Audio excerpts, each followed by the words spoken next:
Hello students, how are you? Today I am going to discuss joint stock company issue of share and kinds of company. How many types of companies? Today I am going to discuss it. Accountancy. This is chapter 6. This is day 2 video. Already I have made one video on this chapter. Today I am going to make video 2. Okay. In this video you will understand one person company, OPC, one person company, private company and public company. You will understand each and every topic line by line. Try to understand. At first you will understand one person company. You know what is one person company? One person company means what? One person company is a company which has only one shareholder as per section 262. As per section 262 of the Company Act 2013. Okay, one person company means a company which has only one person as a member. Okay, how many member? Only one member. Clear? Only one member. In this company there will be only one member. One person company is a company which has only one shareholder as per section 262 of the Companies Act 2013. One person company means a company which has only one member.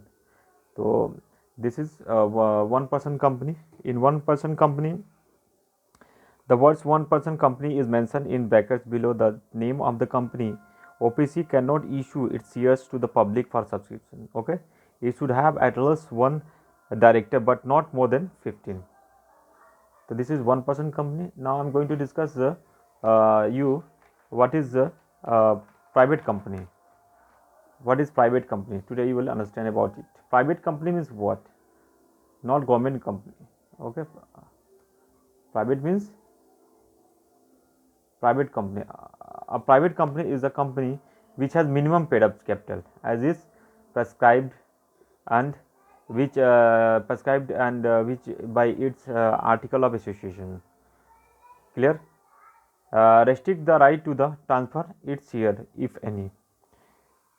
Okay, if any.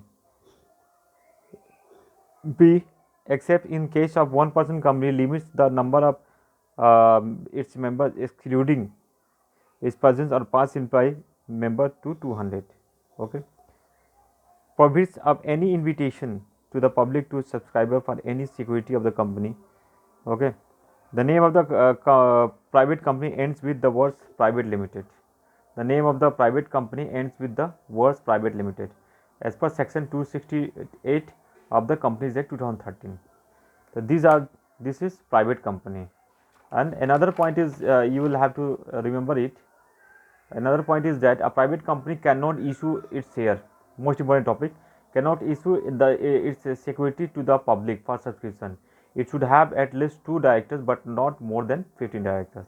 It was private company. Now I am going to discuss the public company. Public company is a company which has minimum paid up capital as is prescribed. Minimum paid up capital is prescribed. Okay, prescribed means what?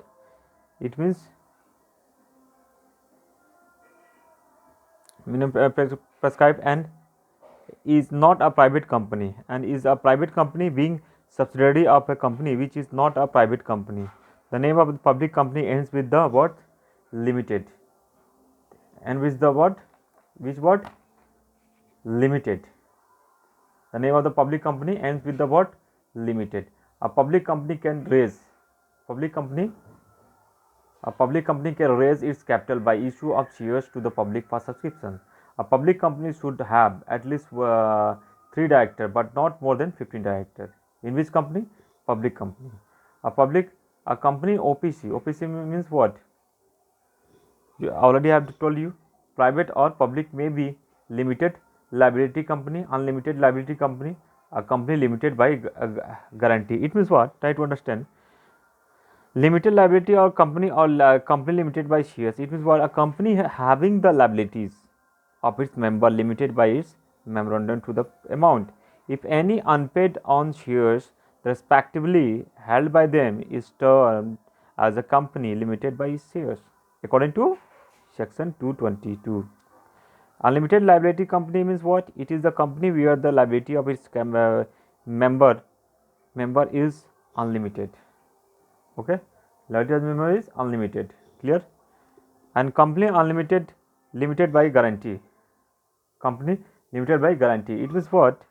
It is a company having the liability of the members limited by the memorandum to such amount as the members may respectively undertake to contribute to the assets of the company in the event of its being wound up. Today in this class we understood what is private company, what is public company, and what is in this video we have understood what is one person company, what is private company and public company. In next video I will discuss you difference between one person company, private company and public company. So thanks for watching this video, and don't forget to share and subscribe to this channel, and don't forget to like it. Thanks for watching.